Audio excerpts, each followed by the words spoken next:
How to change profile picture in Blockman Go. Hi guys, it's Mekran from Gamers Tech. Today I am going to guide you how to change profile picture in Blockman Go.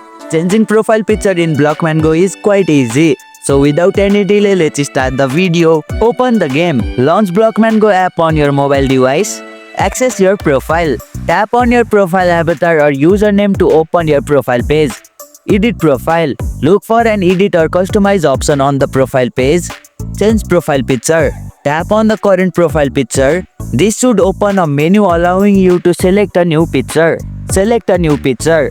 Choose a picture from the available in-game avatars or upload an image if the game allows uploading custom pictures. Save changes. Confirm your selection and save the changes. And here you go, it's done. That's how you can change your profile picture in Blockman Go. If you liked our video, press the thumbs up and share button. If you have any question, comment down below and don't forget to subscribe the channel for more tutorials.